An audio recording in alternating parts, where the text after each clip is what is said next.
What's up, nerds? Welcome back. Before we start today's video, I have to send out a huge thanks to Titan Comics and particularly their imprint, Hard Case Crime, because they sent me this issue for me to review, and I have to thank them for that because I was having trouble finding it both physically and online, and now that I've read it, I understand why. So we're going to be talking about Gun Honey number 2.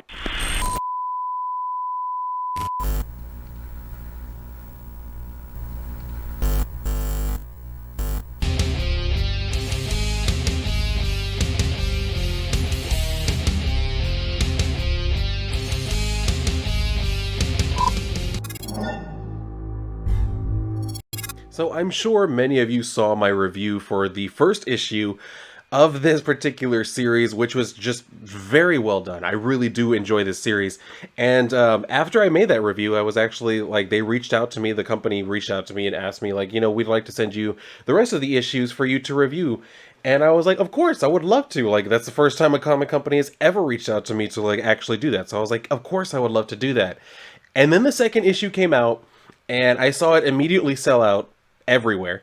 And then I wake up today, I walk outside. As soon as I open my door, today's Sunday, I walk outside, and the first thing I see as I look down at the doorstep is just a plain brown envelope. Well, mostly plain.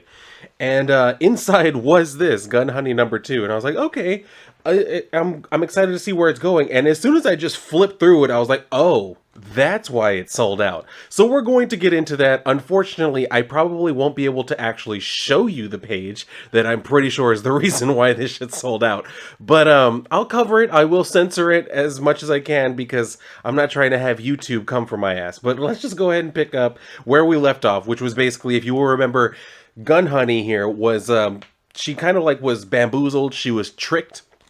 It was all a setup. She was tricked into infiltrating this like compound to hide a gun, and then come to find out, she had this guy who comes in and just already knew she was going to be there, so he pulls the gun on her, and she wasn't able to retrieve the gun because he was the one who took it. So he's saying like, you're scared and everything. He says, you're thinking, is he going to pull the trigger? And she's like, no, I'm just wondering how you knew the gun was there. So he just says like, keep your hands where I can see them and everything. She's like, all right, well, might as well put it down. If you were going to shoot me, you would have done it already. And then he like shoots at her feet to be like, yeah, don't be so fucking sure about that. So anyway, she's over telling him like, I'm just curious, like, how did you know the gun was going to be there? Did you kill the guy who hired me? And then he's saying like, kill him? I am him. So she's like, you son of a bitch. And he says, I had to know if you were as good as people said, didn't I? Figured if you could get a gun in here, you could get one in anywhere. So she's like, seriously? This place is a cracker box. Like, your security is shit.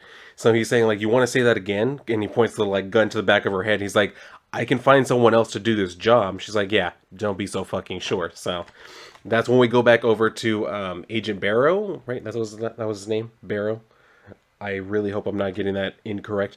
It comes up again later on. So anyway, like he found her car, and then he's talking to his boss and everything, and she's asking, or she's telling him like, follow her when she comes out. So he's like, all right, yeah, will do. And she says, try not to lose her this time. So he's like, yes, ma'am. And then we see he puts a tracking device on like the back of her car.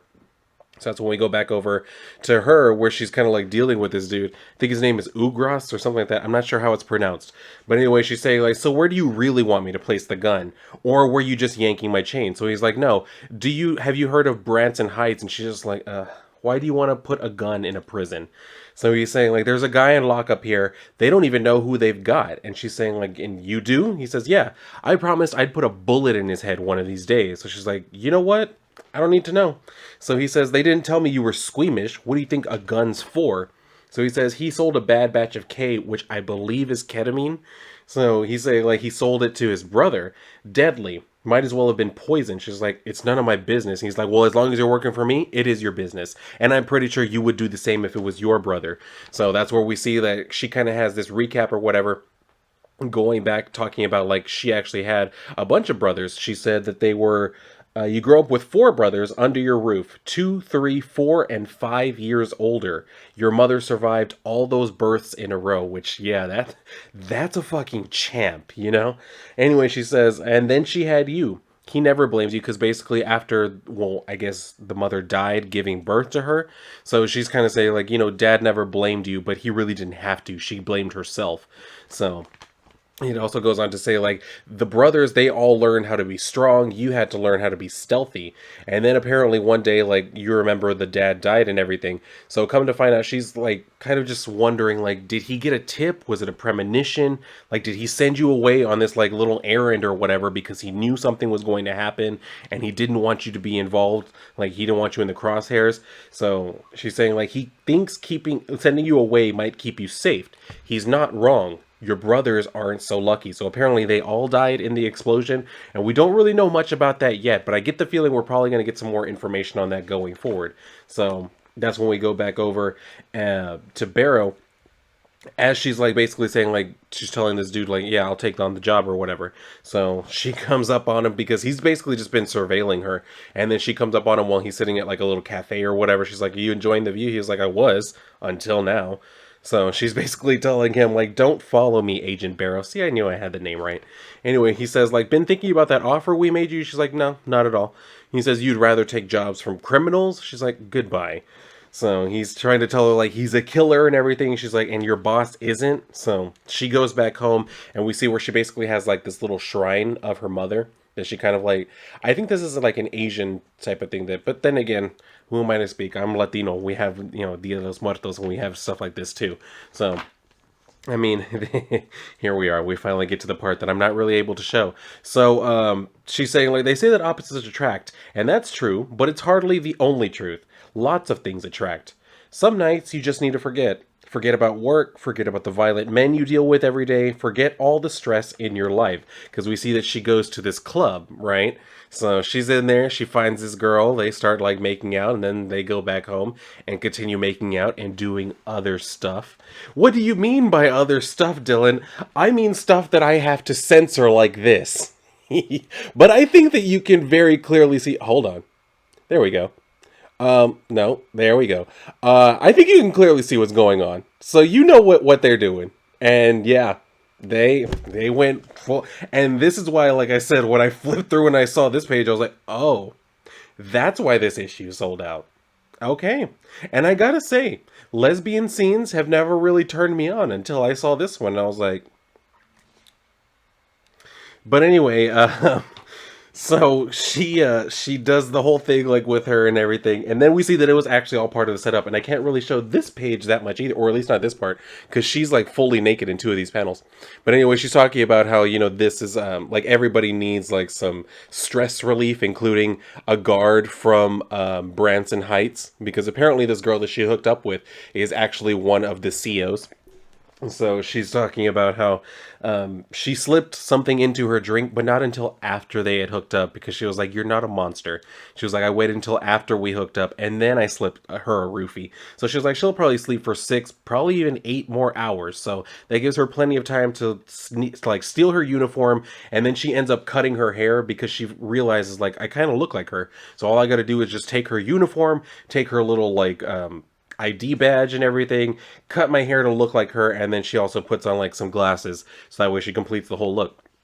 So we see where she shows up to the correctional facility the next day, and she's going through like the security and everything, and then she's about to like go on with her business, but then one of the other female guards comes up and is like, hey, what are you doing? Like, you forgot to put your sticker on, because with their ID badges you're supposed to put a sticker for every day that like you come in and get checked, so that way they know that you're still good. So she goes through the routine of like concealing the weapon. She had it like in the lining of a book.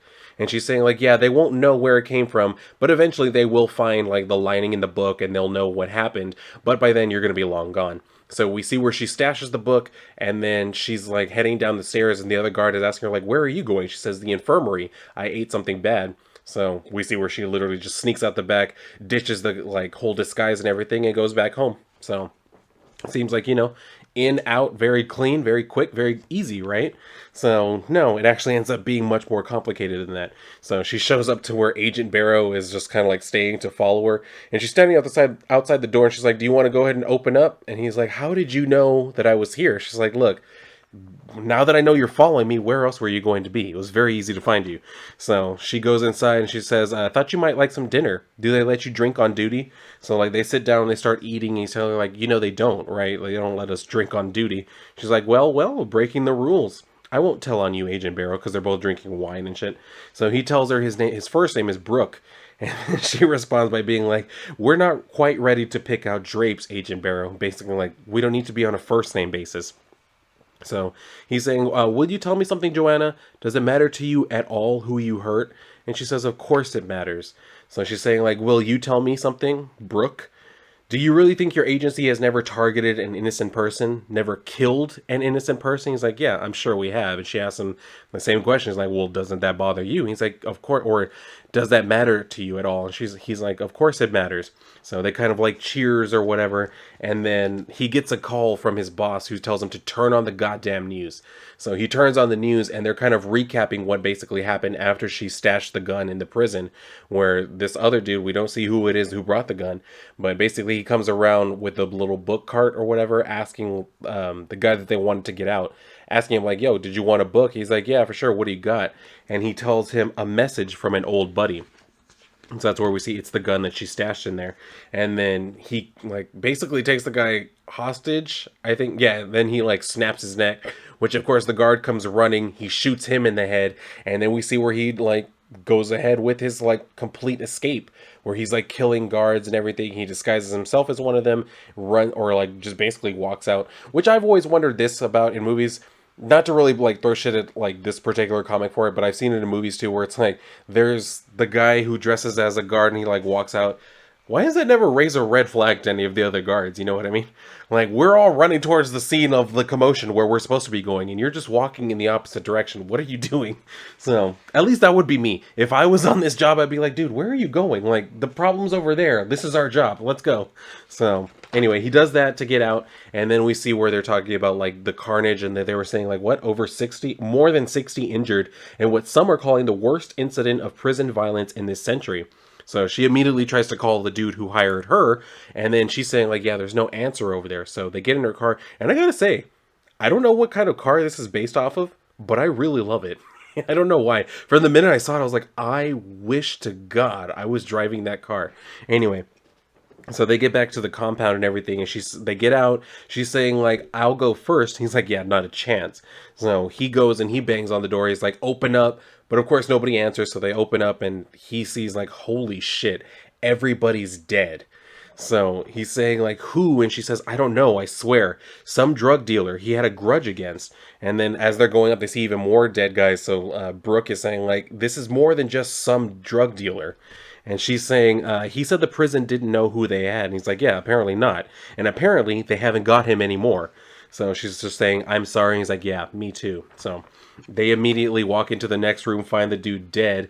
And he gets another call from his boss, who just immediately says, get that little bitch in here now. Because they see this message on like a mirror where I guess the dude, like the guy that killed this one, he basically like smeared this on the mirror saying, bless you, Joanna, I don't forget, signed a fan. So that's where we leave off on this particular issue. And I gotta say, like, as much as I enjoyed the first issue, I enjoyed this one even more. No, not just for that reason.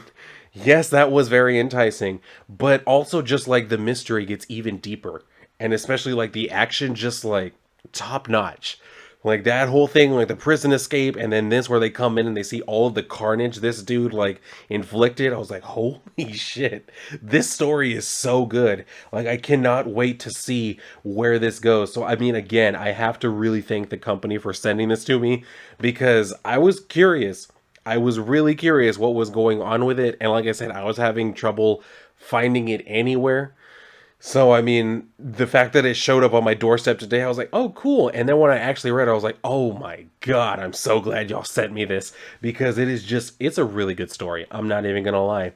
Like, all of the, like, sex appeal aside, like, just the mystery itself is really good. And I think we have had such a dearth of stories like this, you know what I mean? Like, there has been a serious lacking of it for a while, just like straight up sex appeal, action, intrigue, all of it. It's done so well. Everything is balanced so perfectly in this story. Like, I cannot wait for the next issue. And the next issue, I do believe, comes out, is it this week? like this coming week, I'm pretty sure. So, I mean, yeah, we're going to see what happens with this because I cannot wait to finish this series. I kind of don't even want it to finish because this character, like, she's a badass. I really do love her. So, I hope that this story just continues on this same track of just like constantly elevating the stakes and then just brings us to a very satisfying conclusion because I get the feeling that's probably what we're going to get from this. So, yeah, I don't know if anybody out there has been keeping up with this. If you were able to find this and you read it, if you did, you definitely need to share your thoughts with me below in the comments, especially about the parts maybe that I had to censor. Because, like I said, I guarantee if I were to show that just straight up the way that it is in the comic, YouTube would come for my ass in a heartbeat. So that's where I'm saying, like, if you read it, you know exactly what's in it, and you could probably find it online. Not that I'm encouraging that. I absolutely encourage you to try and get this in hand, get this a physical copy. If you can find it anywhere, do that because you definitely need to read this in person. You're going to want this in your collection. Even if you're not much of a collector like I am, you're going to want this in your collection. So, yeah, again, big thank you to Titan Comics and Hard Case Crime, the imprint. I'm pretty sure it's an imprint. Please feel free to correct me, y'all, if I'm getting that wrong. But yeah, I cannot wait to see where this is going to go, and I hope y'all are also keeping up with this because this is a great story. But yeah, if you have any thoughts, share them with me down below in the comment section. If you enjoyed this video, then definitely make sure to like the video, make sure you're subscribed, hit the notification bell, that way you know whenever I'm uploading new content for you. And if you're done here, then go and read a book, especially this one if you can find it. And if not, then I will see you on my next video.